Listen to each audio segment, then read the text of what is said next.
Amén. Hermanos, que el Señor les bendiga. Que el Señor les bendiga más. Sean una vez más bienvenidos a Hogar de Salvación y Alabanza. Y damos gracias al Señor porque nos permite reunirnos en este lugar. Vamos a tener una pequeña porción de la palabra leída en el Salmo 113.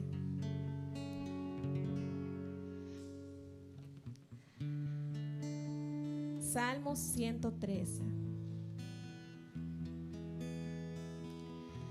Dice así la palabra de Dios. Alabad, siervos de Jehová, alabad el nombre de Jehová. Sea el nombre de Jehová bendito desde ahora y para siempre. Desde el nacimiento del sol hasta donde se pone, sea alabado el nombre de Jehová. Excelso sobre todas las naciones es Jehová, sobre los cielos su gloria. ¿Quién como Jehová nuestro Dios, que se sienta en las alturas, que se humilla a mirar en el cielo y en la tierra? Él levanta del polvo al pobre y al menesteroso alza del muladar, para hacerlos sentar con los príncipes de su pueblo. Él hace habitar en familia a la estéril, que se goza en ser madre de hijos. Aleluya. Oremos en esta preciosa hora. Amantísimo Dios, te damos las gracias, Padre, por tu amor, por tu bondad para con nosotros. Gracias, Padre, porque una vez más nos reunimos para recibir de tu palabra. Queremos en esta hora, Señor, engrandecer tu nombre, glorificarte, Padre. Dirígenos en este precioso tiempo, que podamos gozarnos en tu presencia y que las personas que hayan venido hasta este lugar salgan transformadas por el poder de tu palabra, Señor. Todo esto te lo pedimos en el nombre de Jesús. Amén y amén. Cantemos a nuestro Señor, quiero alabarte.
agradecemos, Señor, por tu fidelidad para con nosotros. Queremos entregar nuestras vidas a ti y queremos reconocerte, Señor, que nuestra vida está escondida en ti, que vivir es Cristo y que en todo tiempo, Señor, tú gobiernas tu creación. Cantemos Vivir es Cristo.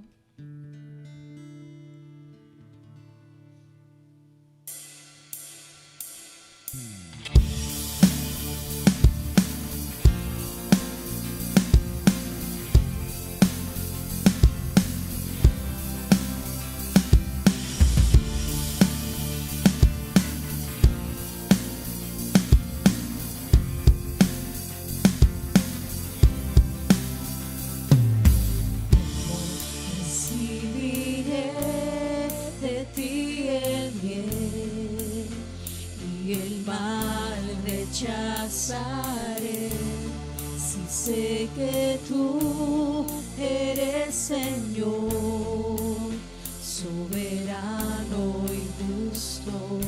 Como he de alabarte en bendición y olvidarte en el dolor, si sé que tienes el control de toda tu creación.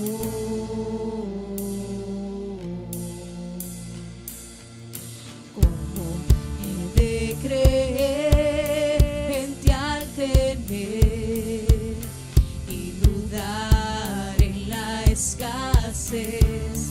Si sé que tú eres siempre fiel y que nunca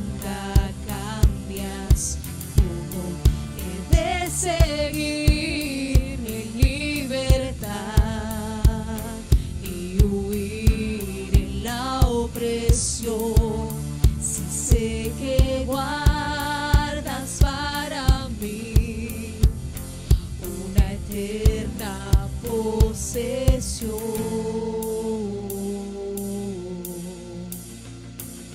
Bendito sea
gloria que ha de venir.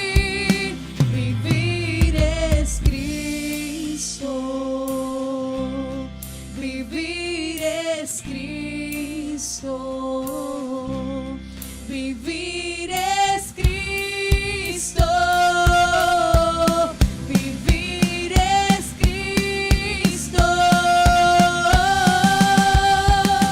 Bendito sea el nombre del Señor, en todo tiempo se haga tu perfecta voluntad en mí.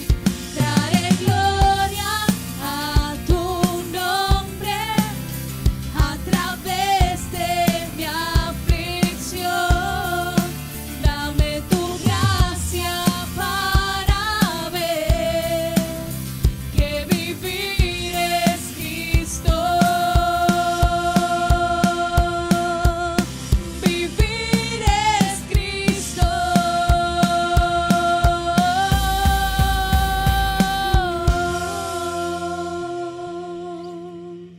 Gloria a ti, Señor, en todo tiempo, en toda circunstancia, Señor, tú gobiernas, tú eres Rey todopoderoso y eterno. Por eso miramos a ti, porque sabemos que tú eres el Rey de reyes y Señor de señores. Por eso cantamos, miraré al Rey, al Dios inmortal.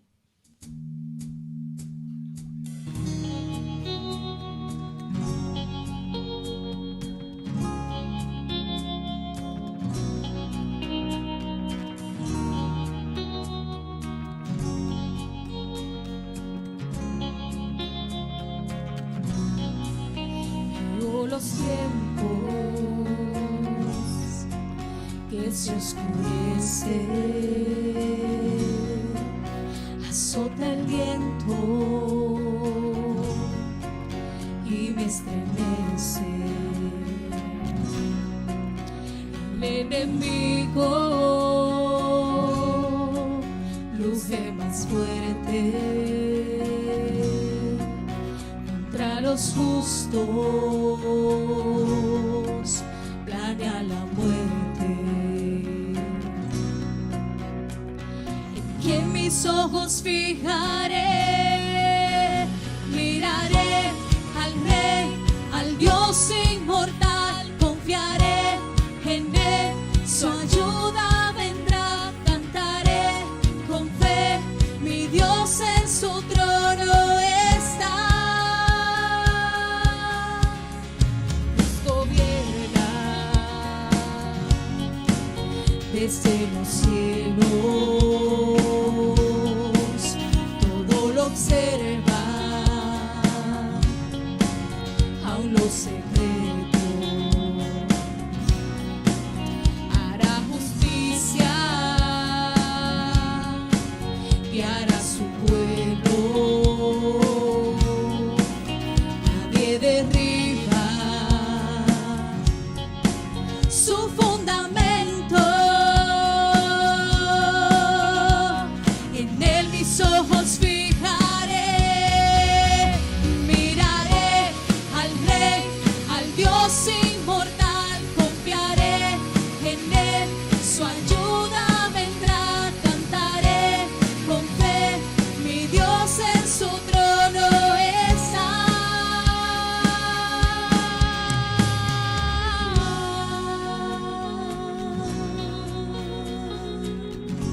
Tú eres nuestro Rey, a ti miramos, Señor. Por lo tanto, no temeremos, aunque la tierra sea removida. Confiamos en ti, Señor. Yo no temeré, yo no huiré, no me moveré, solo espero en mí. Yo no temeré, yo no huiré, no me moveré, solo espero en mí. Yo no temeré, yo no huiré, no me moveré, solo espero en él. Yo no temeré, yo no huiré, no me moveré,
Gracias, Señor, porque tú eres nuestra esperanza, Padre. Gracias, Señor, porque podemos confiar en ti. Gracias, Padre, por tu amor, por tu bondad. En esta hora, Señor, queremos pedirte que tú hables a nuestros corazones, que tú, Señor, transforme nuestras vidas y que podamos seguir confiados siempre en ti, Padre, no importando lo que acontezca. Te lo pedimos en el nombre que es sobre todo nombre, el nombre de Jesús. Amén.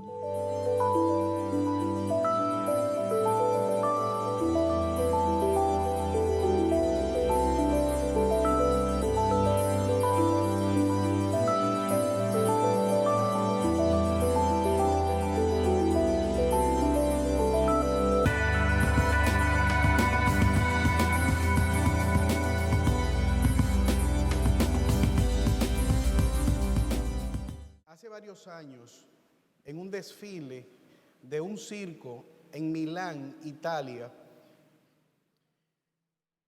un elefante se desvió de la línea que llevaban los animales y tomó la derecha y marchó rectamente, introduciéndose dentro de una iglesia que tenía las puertas abiertas.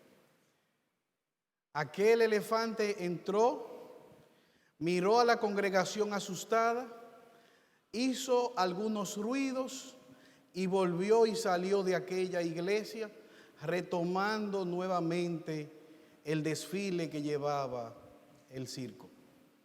Y yo me preguntaba, si muchos de nosotros no somos como este elefante, nos lanzamos los domingos a la iglesia, metemos la cabeza, miramos a algunos hermanos, saludamos y volvemos y retomamos el desfile de la vida el lunes bien temprano, olvidando lo que ocurrió el domingo. Ahora, la gran pregunta es cómo nosotros debemos vivir a la luz de la realidad de que tenemos una responsabilidad delante de Dios. Y yo pienso que el texto que vamos a tratar en esta mañana nos responde a esta pregunta. Y con esto en mente les invito a Primera de Pedro, capítulo 4, versículos 7 al 11. Y estamos predicando una serie de sermones expositivos y de manera continua en esta carta. Ya llevamos varios meses. Y en el día de hoy lo que me propongo a la luz de este pasaje es que podamos ver cómo nosotros debemos vivir delante de Dios y con respecto a la responsabilidad que nosotros tenemos delante de los demás creyentes. Versículos del 7 al 11, Primera de Pedro, capítulo 4. Mas el fin de todas las cosas se acerca. Sed pues sobrios y velad en oración. Y ante todo, tened entre vosotros ferviente amor, porque el amor cubrirá multitud de pecados. Hospedaos unos a otros sin murmuraciones, cada uno según el don que ha recibido, ministrelo a los otros como buenos administradores de la multiforme gracia de Dios. Versículo 11. Si alguno habla, hable conforme a la palabra de Dios. Si alguno ministra, ministre conforme al poder que Dios da, para que en todo sea Dios glorificado por Jesucristo, a quien pertenece la gloria y el imperio por los siglos de los siglos. Amén. Acompáñame en oración en esta mañana. Señor, te alabamos y te bendecimos y te damos gracias, oh Dios. Venimos delante de ti, Señor, deseosos, necesitados de tu palabra. Háblanos, oh Señor, por medio de ella. No nos dejes, Señor, en nuestra cotidianidad. Tráenos a ti, Señor, en esta mañana. Oro, oh Dios, por aquellos que están en este lugar, aún aquellos que nos están mirando a través de la tecnología, de las redes sociales. Que puedan ser traídos en lazos de amor, aquellos que no te conocen. Pero también oro para que tú edifiques tu pueblo, motives a aquellos que están desmotivados en esta mañana que renueve, Señor, nuestra confianza en ti. Pero también intercedo por el predicador, que sus debilidades, oh Dios, no sean un impedimento para predicar tu palabra. Háblanos, oh Dios, porque te lo pedimos por los méritos de Jesús. Amén. Para poner este texto en su contexto, Pedro les ha hablado a estos hermanos con respecto a la necesidad de mantenerse enfocados a pesar del sufrimiento. Ahora Pedro va un paso más allá y él les plantea que teniendo en mente los acontecimientos futuros, ellos deben vivir de manera confiada en Dios. ¿Cuál es acontecimiento futuro? Versículo 7. Mas el fin de todas las cosas se acerca. Sed pues sobrios y velad en oración. ¿Cómo debían ellos vivir a la luz de esta verdad? Ellos debían vivir confiando en la promesa de Dios. Jesucristo ha ido a los cielos a preparar morada para su pueblo, pero Él ha prometido que Él ha de venir. Y es ahí, en esa promesa, donde nosotros estamos sustentados, esperando la venida de nuestro Señor y Salvador, Jesucristo. Pedro les dice, el fin de todas las cosas se acerca. Y aquí la palabra fin habla de la consumación, de la conclusión de todas las cosas, del día en el cual nuestro glorioso Señor va a venir. Pedro les dice, más importante que sus padecimientos, más importante que ustedes se enfoquen en la condición hostil que están viviendo, es que ustedes pongan su confianza en el hecho de que Cristo ha de venir. De que ustedes confíen en que Jesucristo volverá por ustedes, de que ese día está cercano. Él no les ha dado fecha. Jesús dijo, no les toca a ustedes saber los tiempos y las sazones que el Padre en su sola potestad ha puesto, pero confíen que yo he de venir. Yo recuerdo un amigo en el bachillerato, Ricardo.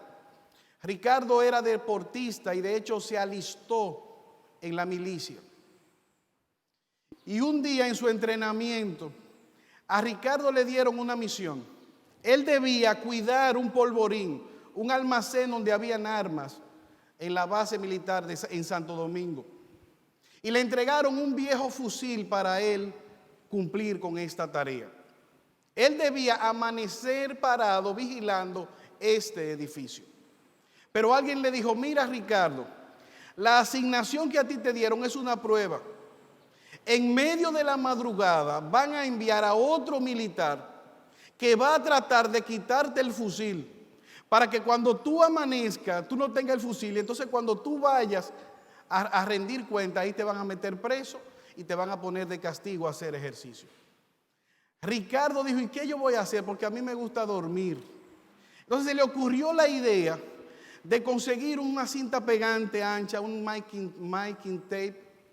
Y él agarró el fusil y se lo amarró al cuerpo. Como pudo, amarró el fusil a su cuerpo. Él iba a amanecer parado, pero el fusil estaba pegado a su cuerpo. Cuando llegó la madrugada, también con la madrugada, llegó aquel visitante inesperado. Él forcejeó y forcejeó con Ricardo, tratando de quitarle el fusil. Pero no pudo porque el fusil estaba amarrado al cuerpo de Ricardo. Esta es la idea que Pedro está transmitiendo a estos hermanos. Aférrense a la promesa de que Cristo viene. Él no es hombre para mentir, ni hijo de hombre para arrepentirse de sus promesas. Cristo ha de venir. Ahora surge una pregunta, ¿cómo debían ellos aferrarse a esa promesa?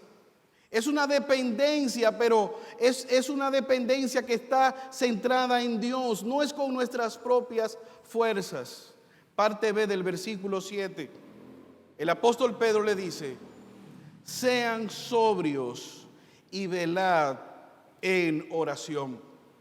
Al ver que el tiempo de Jesús se acerca, al ver que la venida de Jesús se acerca, no es tiempo para jugar, no es tiempo para pensar en otras cosas. Es el tiempo para ser sobrios.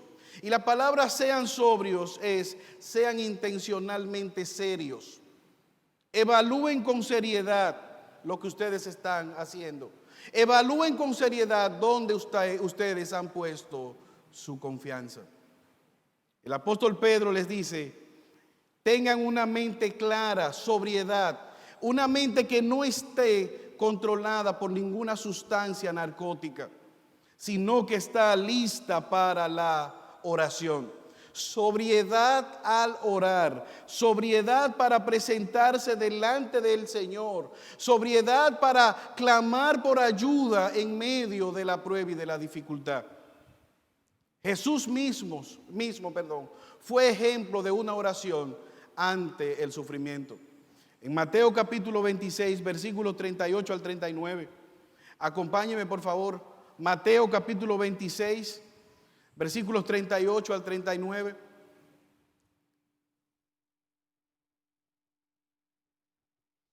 Jesús conoce ya la voluntad del Padre de que Él vaya a la cruz. Y Él está con sus apóstoles. Y en el versículo 38 de Mateo 26, Jesús les dijo: mi alma está muy triste hasta la muerte. Quedaos aquí y velad conmigo en oración. Versículo 39, Mateo 26. Yendo un poco adelante, se postró sobre su rostro, orando y diciendo: Padre mío, si es posible, pase de mí esta copa, pero no se haga como yo quiero, sino como tú. Jesús sabe que va camino al madero. Y en este momento de angustia, Él va con los apóstoles a orar. Y Él está delante del Padre orando: Padre mío, yo sé el designio que tú tienes para mí, pero si es tu voluntad. Él está clamando en medio de la angustia. Ante ese inminente desenlace que viene, Él está presentándose en oración. Pedro dice: ante la venida de Cristo, sean sobrios presentándose delante de Dios en oración. Ahora, muchas veces nosotros no tenemos esta sobriedad que Pedro manda. De hecho, yo tengo un profesor amigo que estimo muchísimo, que él me decía: yo tengo 60 años, voy a cumplir 60 años, y desde niño estoy escuchando que Jesús viene, que Cristo viene, y no viene nunca. ¿Qué usted me tiene que decir?, me pregunta él. Le digo yo: bueno, yo tengo que decir dos cosas. La primera, amado profesor, que usted tiene un corazón duro. Casi 60 años escuchando que Cristo viene y no se arrepiente. ¿No le da temor el hecho de estar delante de Dios un día? Y déjeme decirle que no va a hacer falta abogados. A confesión de parte, relevo de pruebas. Usted reconoce que por 60 años prácticamente ha escuchado que Cristo viene. No habrá que buscar a Miriam Germán, la procuradora, para que le acuse. Ya usted solo, su propia conciencia le acusa. Pero también le debo decir otra cosa. Dios es un Dios misericordioso, que le ha permitido vivir por tanto tiempo escuchando de manera misericordiosa que Él ha de venir y usted no le hace caso. Ahora, si somos sinceros, hermanos, esa no es la realidad de este profesor no creyente. Muchas veces esa es nuestra realidad. ¿Con qué ligereza nosotros tomamos el hecho de que Cristo viene? La pregunta es: ¿estás tú preparado para ponerte en pie delante del tribunal de Cristo? Esta es la más importante de todas las preguntas. Si Cristo viniese hoy, ¿estás tú preparado para ponerte delante de Dios? Y esto es interesante, hermano, porque a veces como pastor yo escucho muchas excusas. Pudieran ser válidas. ¿Cuál es el inconveniente? Que no soy yo el juez. Quien decide si tus excusas son válidas o no es Cristo delante de su tribunal.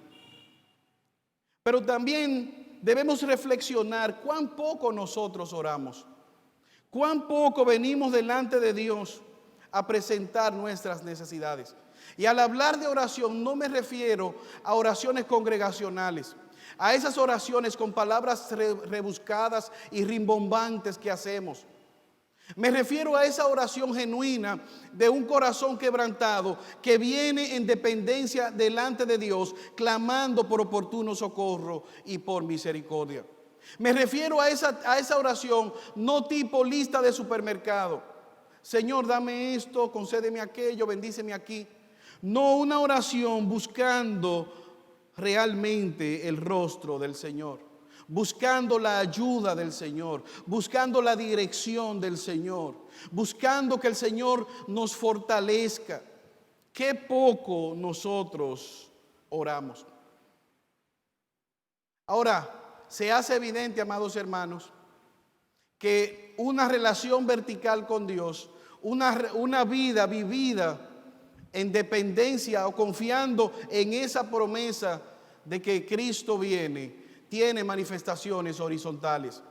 Y no solamente nosotros vemos esto en las Escrituras, que debemos orar delante del Señor, que debemos confiar en la promesa del Señor, sino que también nosotros estamos llamados, y el texto nos muestra que debemos amarnos mutuamente. Nosotros debemos vivir amando a nuestros hermanos. ¿Recuerdan a Dumbo el piadoso, el elefante piadoso? Muchos piensan y tienen una relación con la iglesia de esta manera. Meten la cabeza un domingo, no se involucran con nadie, nadie se involucra con ellos, se van y siguen viviendo. Viven un cristianismo tipo posada. Entro, como y me voy porque voy de pasada. Nadie se meta conmigo, nadie me corrija y yo no me meto con nadie.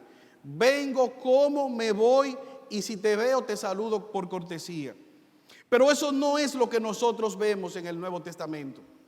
Al hablar de la iglesia, el Nuevo Testamento habla de que cada vez que Dios salva a alguien, lo añade a una iglesia local.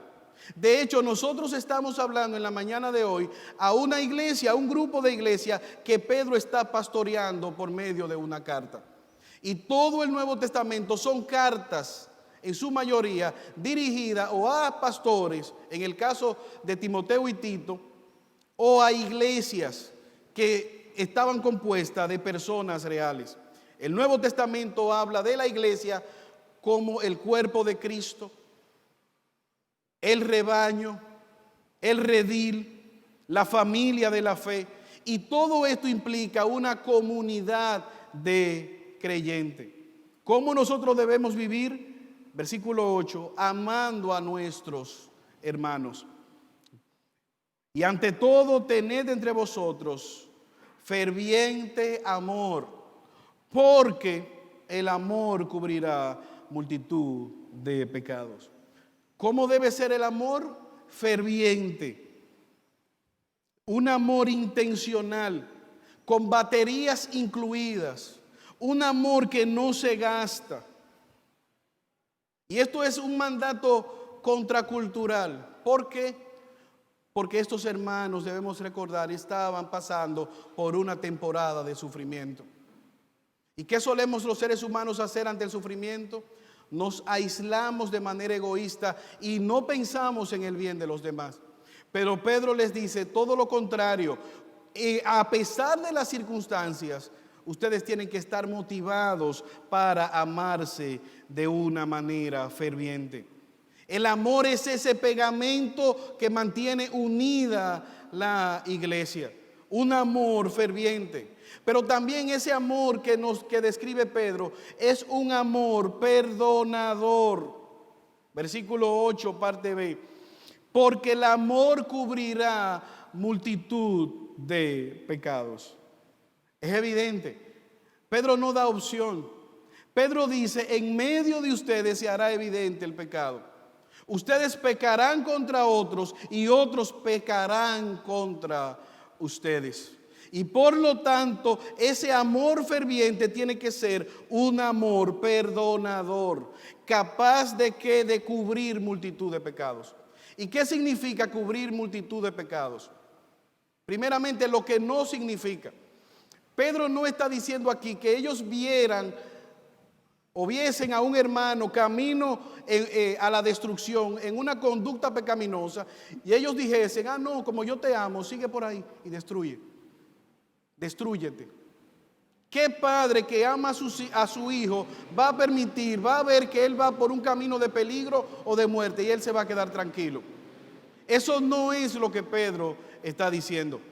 De hecho, el apóstol Pablo le escribe a los corintios, en 1 Corintios capítulo 5 versículo 1, oiga lo que dice, lo leo: de cierto se oye que hay entre vosotros fornicación, y tal fornicación cual ni aún se nombra entre los gentiles, tanto que alguno tiene la mujer de su padre. Versículo 2, 1 Corintios 5, y vosotros estáis envanecidos. ¿No debierais más bien haberos lamentado para que fuese quitado de en medio de vosotros el que cometió tal acción? ¿Qué le está diciendo Pablo a los corintios?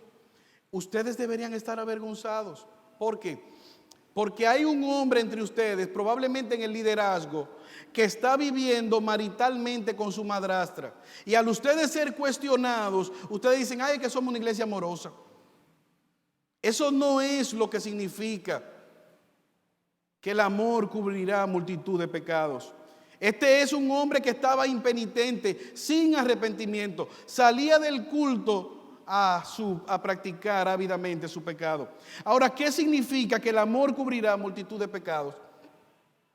Pedro está citando Proverbios capítulo 10, versículo 12. El amor cubre todas las faltas.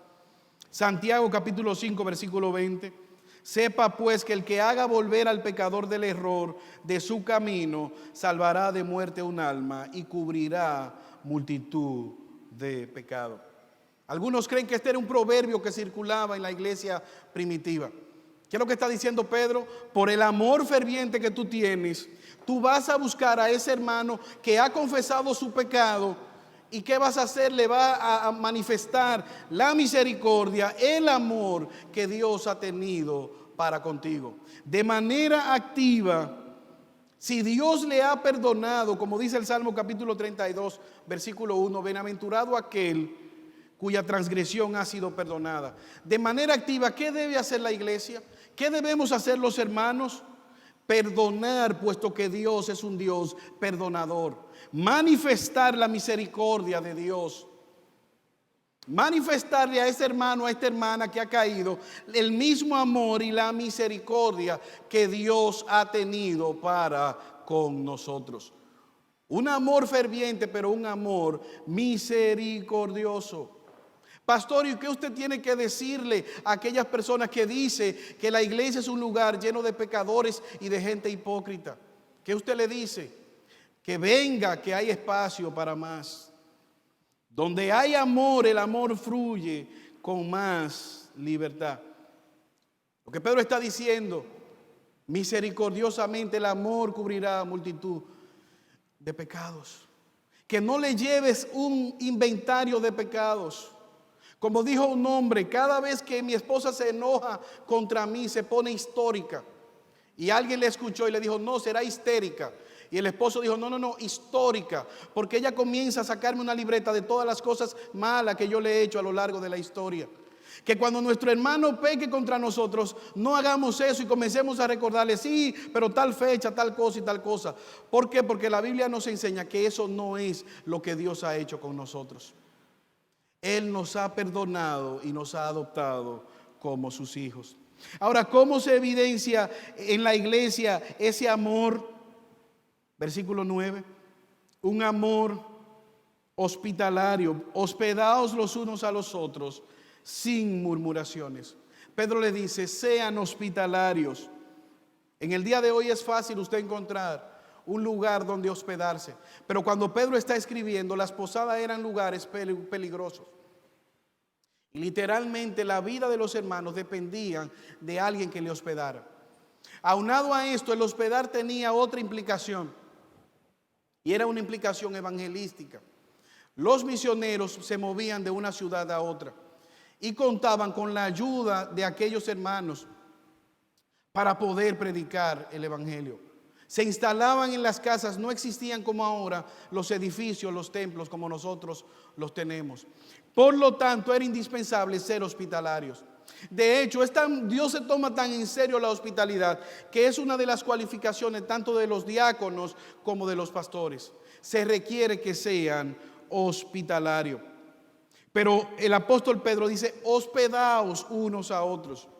En amor hospédense unos a otros. Pero también le dice, sin murmuraciones. no murmurando, no criticando, no utilizando tu lengua para detractar al hermano. Un amor misericordioso se manifiesta con un amor hospitalario que no murmura del hermano, que no daña al hermano. Si hay algo que destruye, hermano, es la murmuración, es el chisme.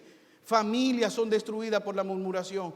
Compañeros de trabajo son distanciados. Y muchas veces la iglesia también sufre fruto de las murmuraciones. Pero vemos aquí también un amor que sirve con sus dones. Versículo 10. Cada uno, según el don que ha recibido, ministrelo a los otros como buenos administradores de la multiforme gracia de Dios. Versículo 11. Si alguno habla, hable conforme a las palabras de Dios. Si alguno ministra o sirve, ministre conforme al poder que Dios da. ¿Qué dice el apóstol Pedro? Este amor se manifiesta en la iglesia cuando tú sirves con tus dones. Cada creyente tiene por lo menos un don que Dios le ha dado. ¿Y qué podemos decir? Que estos dones son diversos dones. Hay dones más visibles que otros. Aquí el apóstol Pedro dice que hay algunos que Dios les ha dado el don de la palabra, el don de hablar, pastores y maestros que instruyen. Pero hay otros que Dios le ha dado el don del servicio, que pueden servir igualmente. ¿Y qué hacen estos? ¿Compiten unos con otros? No, se complementan. De manera que Dios es glorificado cuando la iglesia sirve con sus dones. Pero también deben ser utilizados de acuerdo a la medida que Dios le ha dado. Es una medida. A cada quien Dios le da de acuerdo a su medida. De hecho, la Biblia nos dice que Apolos era poderoso en las Escrituras. Él tenía un don mayor, más excelente de predicación que los demás predicadores del Nuevo Testamento. Pero eso no impedía que los demás cumplieran con su propósito. La pregunta es, ¿cuál es el don que Dios te ha dado? ¿Qué te ha dado Dios para servir? ¿Y lo estás utilizando? De hecho, yo recuerdo en nuestra congregación, nuestra hermana Rosa en un momento dijo, yo cocino bueno, yo quiero ayudar. Hermanos, y esa hermana patrocinó un locrio para una actividad de masculinidad que tuvimos, que eso fue excelente, exquisito. Lo mismo nuestra hermana Marlene y su familia para la actividad de pareja. No tuvimos la necesidad de salir ni incurrir en grandes gastos. Porque estas hermanas de manera voluntaria, generosa, desprendida, se sacrificaron y utilizaron esos dones para que nosotros pudiéramos escuchar tranquilamente la palabra y ser edificados. Gloria a Dios por sus vidas. Dones que son puestos para edificación de la iglesia. Ahora, ¿qué dice el apóstol Pedro? Ministralo como buen administrador. Hermano, porque yo vaya a tu casa y tenga sed, eso no significa que tú, porque me veas con sed, me vayas a dar agua en una vasinilla. No podemos darle a Dios nuestros dones con vasos sucios. Pedro dice, háganlo como buenos administradores de los dones que Dios nos ha dado. A veces el impedimento no es la falta del don, sino que preferimos estar en una condición pecaminosa, amando más el pecado que limpiarnos para ser instrumentos escogidos para la gloria de Dios. De hecho, hay algo que pasa muy frecuentemente. No sé cuántos de ustedes han ido, pienso que la mayoría ha ido a bodas, pero hay algo que ocurre en las bodas generalmente.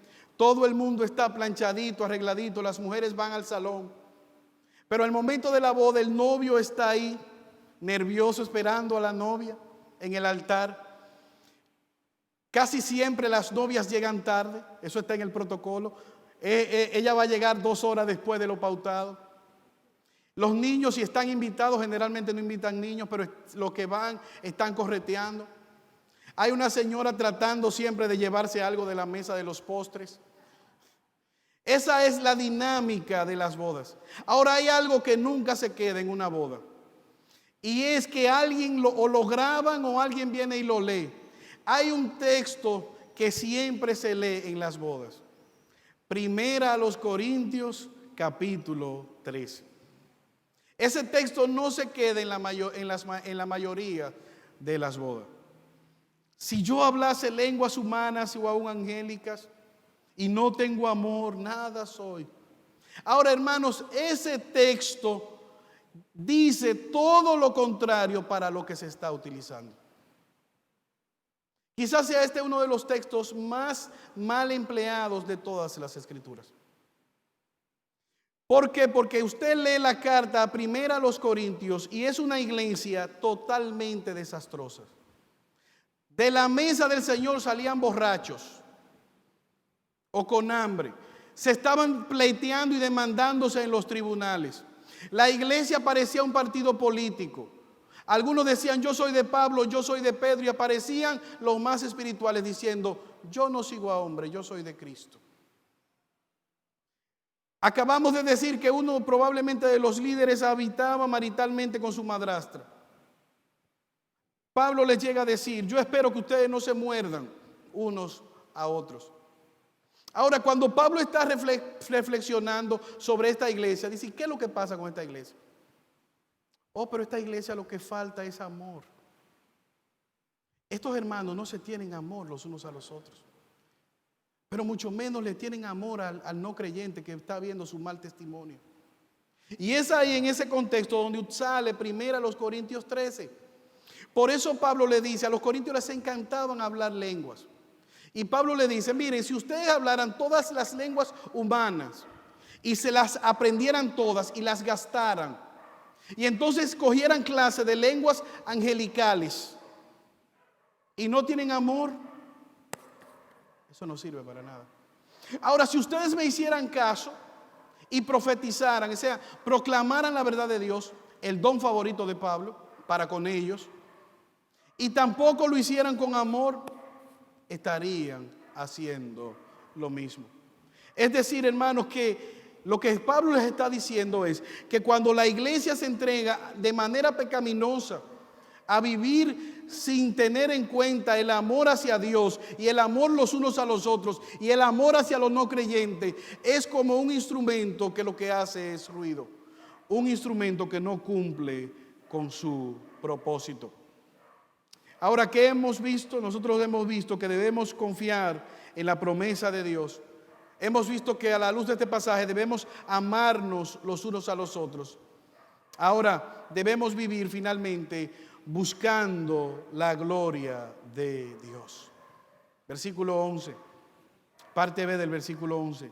Si alguno habla, hable conforme a las palabras de Dios. Si alguno ministra, ministre conforme al poder que Dios da, para que en todo sea Dios glorificado por Jesucristo, a quien pertenece la gloria y el imperio por los siglos de los siglos. Amén.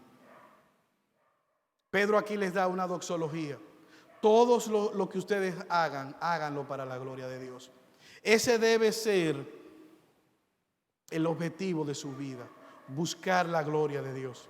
En la iglesia el protagonista es uno, y no es ni el líder, ni el pastor, ni los que sirven. Es Jesucristo. El único que entregó su sangre, que compró su esposa a precio de sangre, es Cristo. El único que edifica su iglesia por medio de su palabra y la dirige por medio del Espíritu Santo es Jesucristo. El que se fue a preparar morada celestial es Cristo. El que viene a buscar a su pueblo es Jesucristo. Y por lo tanto, la gloria es de Cristo. Todo lo que se hace aquí debe hacerse para la gloria de Cristo.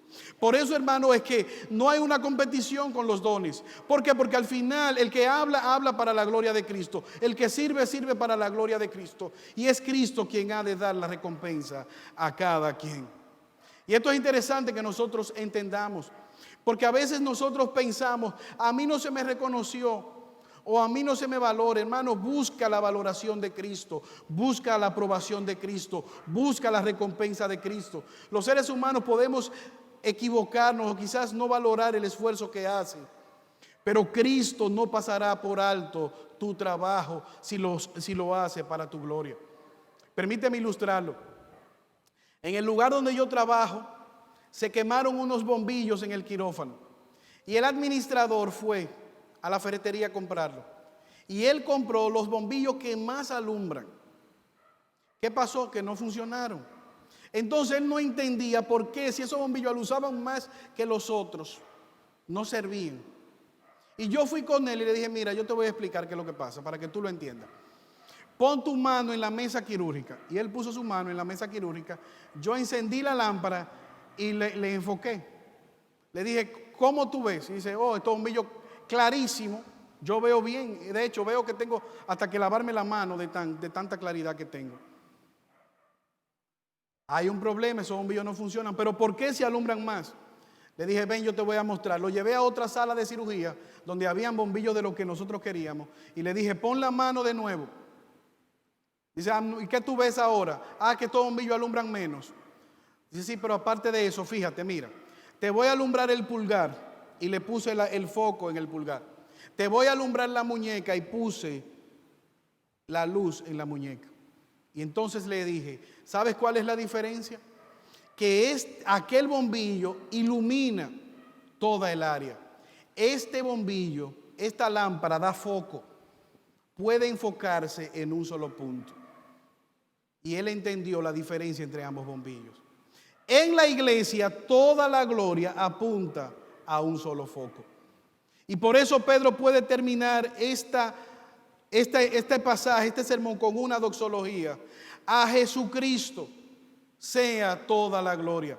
Cuando tú como creyente vives confiado en la promesa de que un día Cristo vendrá a buscarte. Cuando la iglesia, tú como creyente, vives amándote de manera ferviente, sirviendo a Dios con tus dones, solamente hay una cosa que ocurre y es que el nombre de Dios es glorificado. A Dios sea toda la gloria. Ahora la pregunta es, ¿vas tú a vivir para tu propia gloria o vas a vivir para la gloria de Cristo? Hace algunos años escuché una historia de Steve Jobs, fundador de Apple. Y él trató de buscar un presidente para su compañía que le ayudara a sacarla hacia adelante. Él se acercó a un presidente, a un gerente llamado John Scully. Él era gerente de la compañía PepsiCo. Él tenía una oficina en Manhattan, en Estados Unidos, ganaba grandes prestaciones. Y evidentemente la oferta de Steve Jobs en ese momento no era alentadora. Él no lo estaba convenciendo. Y ya cuando John Scully iba a rechazar la oferta, Steve Jobs le hizo una pregunta que cambió todo. Y él le preguntó, ¿tú vas a pasar el resto de tu vida vendiendo agua azucarada? ¿Vas a pasar el resto de tu vida vendiendo agua azucarada? ¿O vas a venir a mi compañía y vas a cambiar el mundo? Y dicen los biógrafos que esta pregunta fue lo que marcó la diferencia, hizo que John Scully renunciara a PepsiCo y siguiera a Steve Jobs hacia la compañía que él había fundado, llamado Apple. Manteniendo la distancia, ¿vas tú a vivir tu vida para tu propia gloria o la vas a vivir para la gloria de Dios?